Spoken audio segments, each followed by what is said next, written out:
မိန်းကလေးဟာသူမရဲ့အဖေကအမေဖြစ်သူရဲ့ရုပ်အလောင်းကိုမျိုးစာအဖြစ်သုံးပြီးတစ်ခွပန်းတပင်စိုက်ပျိုးခဲ့တာကိုမျက်မြင်ကိုတွေ့ကြုံခဲ့ရတယ်။ဒါရင်မကသေးပဲအဲ့ဒီပန်းကိုလက်ရှိ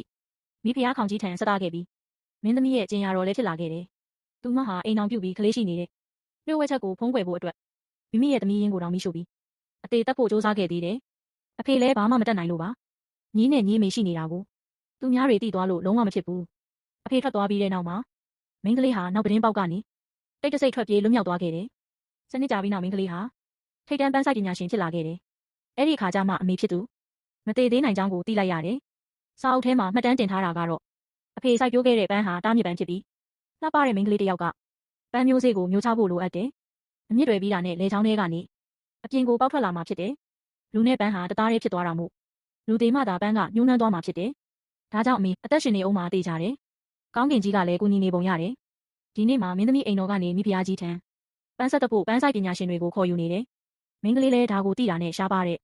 တစ်ခါပန်းတအိုးကိုယူပြီးလာရောက်လျှောက်ထားခဲ့တယ်။တိုက်ဆိုင်ပဲလူတွေ့စစ်ဆေးတဲ့သူက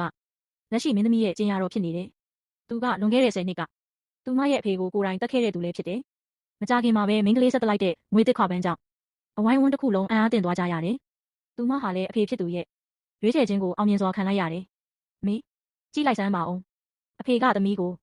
လုံးဝမှတ်မိမနေတော့ဘူး။သူမအနေနဲ့နောက်ထပ်လုပ်เสียကိစ္စနှစ်ခုရှိတယ်။ပထမတစ်ခုကအမေဖြစ်သူအသက်ရှင်နေသေးလားဆိုတာရှာဖွေဖို့ဒုတိယတစ်ခုကတော့အဖေရဲ့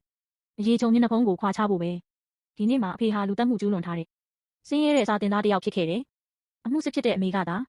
သူ့အတွက်မတရားမှုကိုရှင်းလင်းပေးခဲ့တာ။နောက်ဆုံးမှာတော့နှစ်ယောက်သားတဦးပေါ်တဦးတန်ရောစင်တွဲပြီးလက်ထပ်ခဲ့ကြတယ်။အမှုစစ်အလုပ်ကအဲ့ဒီအချိန်တုန်းကလူရသွင်းမခံရတာကြောင့်အမေကိုဝင်ရှိလာတဲ့အခါမှာတော့ငါတို့ကလေးကိုသူများတွေကအမှုစစ်ရဲ့ကလေးဆိုပြီးကဲရတာကိုမလိုချင်ဘူးမလား။မင်းငါကိုယုံကြည်လိုက်ပါ။ငါရာရှိတစ်ယောက်ဖြစ်လာတဲ့အခါမင်းအတွက်တန်ရှင်းတဲ့အဆင့်တန်းတစ်ခုပြောင်းလဲပေးမယ်။ဒီလိုနဲ့အမေဟာအဖေနဲ့အတူမြို့ပြင်မှာတိတ်တဆိတ်နေထိုင်ခဲ့တယ်။ဘယ်သူနဲ့မှအဆက်အသွယ်မလုပ်သလိုသူတို့ရဲ့အထောက်ထားကိုလည်းဘယ်သူမှမသိကြဘူး။ဒါပေမဲ့အဲ့ဒီလူဟာ10နှစ်တိုင်စူးစမ်းပန်းစားစာချက်ခဲ့ပေမဲ့စောင့်မေးပွဲမအောင်ခဲ့ဘူး။မိဖုရားကြီးကတစ်ခွပန်းကိုအလွန်ညှိုးတယ်ဆိုတာကိုသိလိုက်ရတဲ့အချိန်မှာတော့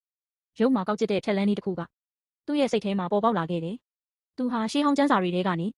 လှပတဲ့မိန်းကလေးပန်းရဲ့လျှို့ဝှက်ချက်ကိုသိခဲ့ရတယ်။အဲ့ဒီပန်းရဲ့မျိုးစာကတော့လှပတဲ့မိန်းကလေးတစ်ယောက်ဖြစ်ဖို့လိုအပ်တယ်။ဒီလိုနဲ့သူဟာအေးတူဘူးမြလက်တွဲခဲ့တဲ့ဇနီးတွေကိုရွေးချယ်ခဲ့တယ်။ဇနီးရဲ့အသက်နဲ့လဲလှယ်ပြီး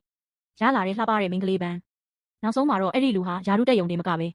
မိဖုရားကြီးရဲ့ကူညီမှုနဲ့မင်းသမီးနဲ့ပါလက်ထပ်ခွင့်ရခဲ့တယ်။ဇနီးတွေကိုတက်လိုက်ရင်ကျင်ရတော့အဖြစ်ပျော်ပျော်ရွှင်ရွှင်နေရတော့မယ်လို့ထင်ထားခဲ့ပေမဲ့သမီးဖြစ်သူကမိဘုံကြီးထဲကနေလွတ်မြောက်သွားလိမ့်မယ်လို့မထင်ထားခဲ့ဘူး။ဒါရင်မကပဲ10နှစ်အကြာမှာသူ့ကိုကလဲစားချေဖို့ပြန်လာခဲ့ပြီး